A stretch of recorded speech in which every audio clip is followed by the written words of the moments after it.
మధ్య సోషల్ మీడియాలో ఓ చేప తెగ హల్చల్ చేస్తోంది. అదే ఓర్ ఫిష్ చేప.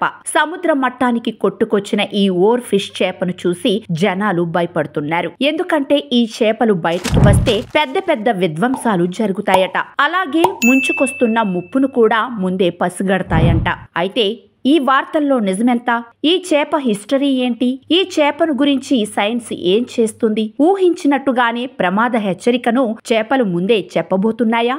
ఓర్ ఫిష్ చేపను చూసి జనాలు భయపడడం వెనుకున్న రహస్యమేంటి? తెలుసుకునే ముందు వీడియోని లైక్ చేసి మా ఛానల్ ని సబ్స్క్రైబ్ చేసుకోండి. సముద్ర గర్భంలో ఉండాల్సిన చేపలు అప్పుడప్పుడు తీరానికి కొట్టుకురావడం తెలిసిందే. కానీ జపాన్ వాసులు మాత్రం ఈ విషయాన్ని అంత తేలిగ్గా తీసుకోవడం లేదు. ఓ వెండి పొలుసుల చేప వారికి నిద్ర లేకుండా చేస్తుంది. ఎప్పుడు ఏం జరుగుతుందోనని బిక్కుబిక్కుమంటూ కాలం గడుపుతున్నారు. అటు సోషల్ మీడియాలోనూ ఇదే విషయం చర్చగా మారింది. ఫిబ్రవరి 9న లాంజరోట్ లో ఒడ్డుకు కొట్టుకొచ్చిన ఈ జీవిని చూసి బీచ్ కి వెళ్లేవారు ఆశ్చర్యపోయారు. పొడవైన రిబ్బన్ ఆకారంలో ఉన్న ఈ చేప సాధారణంగా కాంతి చొచ్చుకుపోలేని లోతైన నీటి ప్రాంతమైన మెసోపెలాజిక్ జోన్ లో నివసిస్తోంది. జపాన్ సముద్ర తీరంలో కనిపించిన ఈ చేపను ఓర్ ఫిష్ అంటారు. ఈ చేపలు జనరల్ గా మనుషులకు కనిపించవు. ఇవి సుమారు 32 అడుగుల పొడవు పెరగగలవు. చాలా అరుదుగా కనిపించే ఈ చేపను గాడ్స్ మెసెంజర్ గా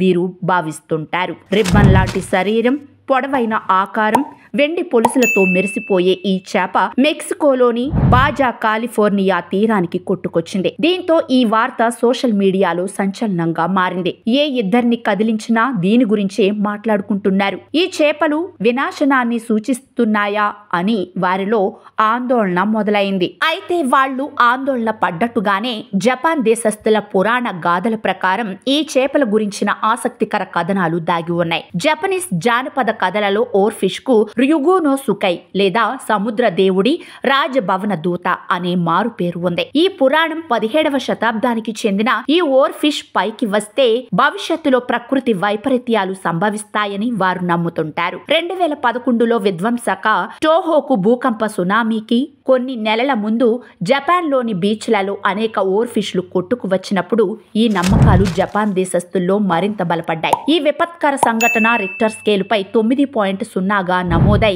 విస్తృత విధ్వంసం, మరణాలకు దారితీసింది. ఇది డూమ్స్ డే ఓర్ ఫిష్ నమ్మకాన్ని మరింత బలపరిచింది. డూమ్స్ డే అంటే రాబోయే ప్రళయం అని అర్థం. విపత్తులను ముందే అంచనా వేసేది ఓర్ ఫిష్ అనే నమ్మకం జపాన్ కి పరిమితం కాదు. ఆగస్టు 2017లో లుజోన్ ద్వీపంలో 6.6 తీవ్రతతో భూకంపం రావడానికి కేవలం ఒక రోజు ముందు ఫిలిప్పీన్స్ లో 2 ఓర్ ఫిష్లు ఒడ్డుకు కొట్టుకు వచ్చాయి. అదేవిధంగా 2013లో కాలిఫోర్నియా బీచ్లలో 2 ఓర్ ఫిష్లు కనిపించాయి. కానీ అవి ఎటువంటి విపత్తును కలిగించలేదు. ఈ వింతైన నమ్మకాలు ఉన్నప్పటికీ ఓర్ ఫిష్ కనిపించడానికి ప్రకృతి వైపరీత్యాల మధ్య ప్రత్యక్ష సంబంధాన్ని సమర్థించడానికి ఎటువంటి శాస్త్రీయ ఆధారాలు లేవు. కానీ సముద్రం తన గర్భంలో దాచుకున్న రహస్యాలు అనంతమైనవి, అంతు చిక్కనివి. ఓర్ ఫిష్ కనిపించడానికి ప్రకృతి వైపరీత్యాల మధ్య సంబంధం వివాదాస్పదమైనప్పటికీ శాస్త్రవేత్తలు దీనిపై అనేక సిద్ధాంతాలను చెప్తున్నారు.